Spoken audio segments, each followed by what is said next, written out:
Hello, everyone. I'm Steve Koenig, Vice President of Research at Consumer Technology Association, the owner and producer of CES. I know you're enjoying Digital 360 Summit, and I'm hopeful to add to that enjoyment with a bit of perspective on where we're seeing innovation, which is in a lot of areas. But I've handpicked a few to talk about that I think will be part of the narrative at this year's Summit event. So let me open with one of my favorite quotes on innovation from the British economist Christopher Freeman. Now, Freeman was a student of innovation's impact on the economy. And as you can see here, Freeman observed that during periods of economic downturn, innovation tends to accelerate and even bunch up. And as these technological innovations are filtered out into the marketplace and the broader economy, this is what levels up business opportunities, the economy, and society at large. And we really don't have to look that far back in time to find evidence of Freeman's principles at work. No, in fact, we can just take a quick look back at innovation and fast forward. For example, in the Great Recession years of 2008 and 2009.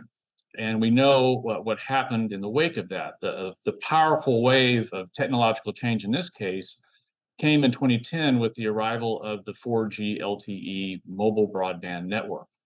And we know the story from there, which has led us to this very mobile device centric culture, always connected culture that we have today and enjoy and can't really seem to do without. But this was that powerful wave of technological change that Freeman talked about. But what about now? Well, today, I think, thinking back to the season of the pandemic and even now in these economically challenged times, will there be a recession? I don't know. Economists keep talking about it. It always seems 6 months away. But in any case, I think this time we're seeing a powerful wave of technological change really on the enterprise front. Again, again focused on the wireless network, this time 5G, but with 5G's advancing capabilities, really unlocking more and more potential and capability for industrial IoT solutions. And this is desperately needed as we face a labor shortage in this country, and to reduce inflation, we can boost productivity. And so this is already starting to take place, and 5G working in concert with a host of technologies that we describe as digital utilities. Now, what does that mean? Let's take a closer look at that. And along with 5G, that together really represent, I think, a suite of transformative technologies that are really working in a very virtuous cycle to advance productivity across the economy. So starting with connectivity, we've got 5G, more capability coming in the coming years with that network, and of course 6G will follow behind that. But one innovation area that we're seeing today is at the edge. You've heard of edge computing, and this is becoming more of a thing. Why? Well, because we're deploying more sensors, as one example, and we're collecting more data. And this is from vehicles to facilities. And so we need to compute more of that sensor data at the edge as one example. And then larger bits of data and chunks can be uploaded to the cloud for further processing and instructions sent back downstream to the edge. But if Microsoft Office is the toolkit of the modern knowledge worker, then this suite of technologies across the bottom of the screen, these digital utilities, are certainly the toolkit of the modern enterprise. And we're talking about AI, robotics, cloud, and certainly cybersecurity to keep everything secure. And so these technologies working in concert with 5G are what we're talking about when we talk about automation. But if we pull back a little bit, I think we can visualize this across a couple of different story arcs, really across this decade, starting with digital transformation. And this was, of course, all during the season of the pandemic, when there was this proverbial gold rush to the cloud, a lot of adoption of cloud, cyber, and AI to automate processes because we didn't have workers in the office or the factory in many cases. And that's dovetailed into this new season of automation. And down the line, I think virtualization, pointing to Web3 technologies like blockchain, for example, that will come increasingly in focus and be utilized as more things are decentralized across the network. But automation certainly a focus point here, as I've mentioned, with smart factories and all kinds of different autonomous systems standing up. Again, working with 5G, working with digital utilities. And so to zoom in a little bit on AI, there's been so much dialogue these days around generative AI. It's according to Gartner, it's at the peak of its hype cycle. But there's some real value that we'll talk about with generative AI for certain. But the point I want to make here is that there's much more to the AI story than just generative AI. We've been deploying AI across different domains and use cases for years, more and more capabilities spilling out of this technology, this singular technology. But if we want to take a look at the ecosystem, we can apply this simple formula, which is really just summing silicon and sensors with platforms, sum up to a variety of different solutions across different domains, like data processing, simulation, and autonomous systems. And these are really important and all have their individual different marketplace and technological focus. But data processing, we're generating tons more data. I talked about increasing compute power at the edge. That's just one example, but a lot of analytics, just more and more data to analyze, process, and drive insights from. In simulation, the combination of silicon and sensors and different platforms driving, yes, generative AI, but also digital twinning, which has become very important in manufacturing, engineering, design, to create virtualized models that can be simulated in different ways before we build the real model in the real world. So that saves money to the delight of investors. And autonomous systems, which can be a self-driving car or a fully automated facility. Definitely AI playing a role in this as well.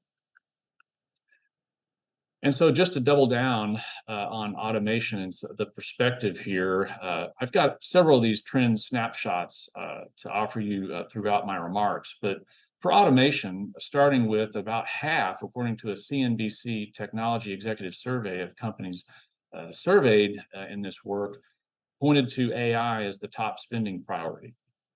And if we dialed back a few years, that probably would have been cloud. Again, everybody trying to get into the cloud from 2020 through the season of the pandemic. But some compelling statistics here around automation, a lot pointing to AI and some robotics. A huge economic benefit, according to McKinsey, of well over $4 trillion from generative AI applications and use cases. And generative AI, also referred to as large language models, the operative word being large, a lot of data used to train these large language models. And there's been a rising dialogue around the data used thereof. Is it invading privacy? Is it violating copyright? Is it using sensitive company data? So therefore, the perspective is that more and more of the data used to train these large language models will be synthetic in nature, which is another innovative trend in AI, the use of synthetic data, modeling real world data, but ameliorating the friction with real world data, as I mentioned, with copyright and privacy. And on robotics, interesting data from the International Federation of Robotics looking at the average global density of robots per every 10,000 workers. And you might think that the United States ranks really high in this. Actually, no, it is in the top 10, China in the top 5, but the number one country in the world that has the greatest density per machines per human worker is actually South Korea, followed by Singapore and Japan. And so this is a great expression and some data around the increasing dynamic of human-machine partnerships that we see taking place around the world. And last bit of perspective on AI, I just want to acknowledge that rising tide of conversations around the responsible development and use of AI. Industry and governments alike are discussing this and weighing the pros and cons, but taking different approaches from a regulatory standpoint. For example, in the EU, they recently passed the AI Act, which very similar to GDPR, how it set up guardrails for the use of data and transacting data online, and those were cookie requirements. and so forth. The AI Act also puts up some pretty substantive guardrails around the development and use of AI and so forth. Meanwhile, in the United States, the White House recently announced a voluntary agreement. I'll repeat, voluntary agreement, the signatories of which were some major heavyweights in AI like Google, Microsoft, and Amazon, Meta as well. That again, this voluntary framework sets basically some guidelines, a code of conduct, if you like, for the development and responsible use of AI. So two different approaches, but more conversations happening, and those will continue in the years to come. So let me now shift gears over to mobility and more broadly transportation, and just talk about a few trends here, beginning with electrification that really needs no explanation. But you may be surprised to learn that about 14 million electric vehicles are expected to sell worldwide this year. And according to the International Energy Agency, if current sales trends continue, then by the time we get to the close of the decade or 2030, we'll be saving an average of 5 million barrels of oil per day due to that rate of adoption and use of electric vehicles. That's quite a lot. Now, maybe some of that oil is used to generate electricity, not sure, but that's quite a sustainability story in and of itself. In smart mobility, I know this is a talking point and theme at Digital 360 Summit this year, and it is a bona fide trend. We've talked a lot over the past many years about autonomous vehicles in a passenger context, but more and more, due to productivity needs and boosting the economy and certainly coping with labor shortages, more conversations and innovation I think we can expect in self-driving trucks, aiding with logistics systems. We're ordering things online, same-day delivery. All this product has to get there, and we just don't have enough drivers to get products from A to B. So I think there is definitely a role for self-driving trucks, and that's going to be a key focus of innovation for autonomous vehicles and logistics systems in the future. And lastly, experience, also known as screenification, as you can see from the illustration here, which is a really interesting and large display from Continental that was shown at CES 2023. Here, really, what we're seeing is not only more screens, we're familiar with screens in vehicles today, some larger than others, but really this is more information and more features and safety options coming into the vehicle to the light of drivers and passengers as well. And this points to a bigger theme in automotive and transportation, which is really the increasing nature of vehicles as being software defined, which means moving away from electromechanical systems to basically a computer on wheels that is driven literally and figuratively by a lot of code. And of course, 5G providing connectivity and over-the-air updates, just like on our computers, we get updates. Vehicles will get updates to their operating systems over the air, but also providing connectivity for an expanding portfolio of services and also enriching safety features, which are really very, very important and continue to expand not only outside the vehicle, but inside, like drowsiness detection and so forth. But interestingly, as cars are more software defined, that also creates interesting economic and business opportunities for vehicle OEMs. This is where we talk about features as a service. If all this is software defined, vehicle OEMs are definitely looking to further monetize the vehicle well beyond the vehicle sales lot. And so we may see in the future subscriptions for various convenience and entertainment features. Safety features would be exempt, obviously, but things like AM/FM radio, might that be a subscription service for your new vehicle in the future? Could be, as well as heated seats and other convenience and maybe entertainment features. So you may have a car payment and then your features subscription payment, just like we do with Netflix and Prime Video and so many others. So moving now to health tech, can't talk about innovation arenas without talking about health technology or digital health.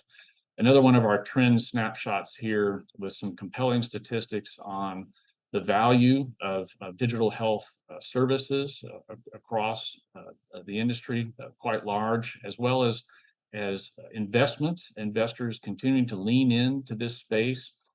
with a lot of dollars for startups and just to further prime the pump for even more innovation. But I want to focus on this interesting statistic from Kaiser Permanente that basically 60% of typical ER visits can be solved with telehealth appointments, which I think is very interesting for two reasons. One, just that I think of an emergency situation with ER, but two, not too long ago in 2019, none of us were doing this. And so telehealth and telemedicine has been so transformative across the healthcare industry. It's now a fixture in doctors' offices and physicians' practices. And it's kind of hard. How do we do this without it? We always had to go into the office, didn't we? We had to see the doctor in their office, and that's not the case anymore. So further democratizing care, extending care, and boosting productivity because we can have a Zoom call with our doctor instead of have to take time off work. So that's compelling. But where we see innovation moving forward in health technology? Well, once again, AI contributing. And this is another expression of human machine partnerships. AI is working with doctors like radiologists to interpret x rays, but also with scientists to further medical and medicine research and expedite those medicines to the marketplace and help a lot of different people with different complications. And personalization, doctors we know have to fill out a lot of forms, patient records, notes, and so forth, a lot of data entry. So AI helping here as well, but technology really combining to really eliminate a lot of that friction so doctors can do what? Spend more time with their patients, which is what they want to be doing instead of filling in forms.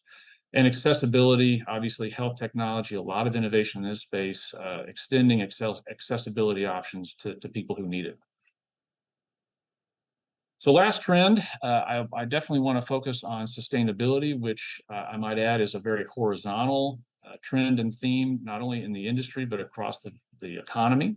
Also very deep because we're talking about food technology, agriculture, packaging, and things like climate, which is where I want to focus today on where we're seeing innovation. And as you can see with another one of our trend snapshots, a huge amount of spending required to manifest and facilitate a lot of these renewable energy sources around the world to hit some of the targets of the Paris Accords. I'm pleased to say that we hit a new record of about 1.3 trillion in spending last year, but that's nowhere close to the annual run rate that we need, which is more around 5 trillion globally to be able to hit those Paris Accord targets by the close of the decade. Here in the US, a big increase in connection requests for things like solar, wind, and electrical storage systems. But unfortunately, we've got a backlog, and that can be from regulatory frameworks, from labor, investment, and so forth. But at least there's a lot of these systems waiting in the wings to come online. But the good news is that we do have a pretty robust installed base worldwide for things like wind and solar, and they have already prevented a proverbial mountain of CO2 emissions. But we got a long way to go, nearly 37 gigatons of CO2 emissions just last year. But as more of these come into being and contribute with renewables, we'll get that number down. So where are we seeing innovation in this climate technology space? Well, a lot of places, but starting with the basics, with energy infrastructure. And this is certainly true in the U.S. We need to upgrade the grid.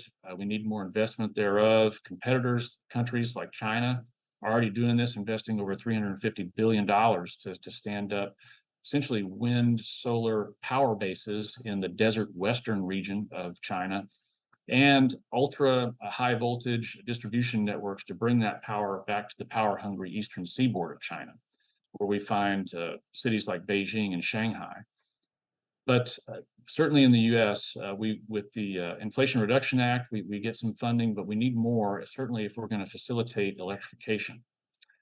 Now, experimentation, this is another area to watch for climate tech innovation, whether it's carbon capture, hydrogen, even wind, solar too.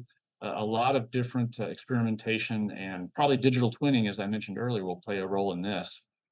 And lastly, as I talked about before, there's this backlog. Another, I think, trend area and place that's ripe for innovation that we'll see is just getting these solutions online faster, because that's what we need. But unfortunately, today we've got this backlog. But if we can find ways, and maybe this is more on the policy front, but to get these solutions online, I think we'll be in a much better position. So with that, that concludes my remarks. Again, I hope you're enjoying Digital 360 Summit. And all of us at CTA hope that you'll join us in early January in Las Vegas for CES 2024. Thank you very much.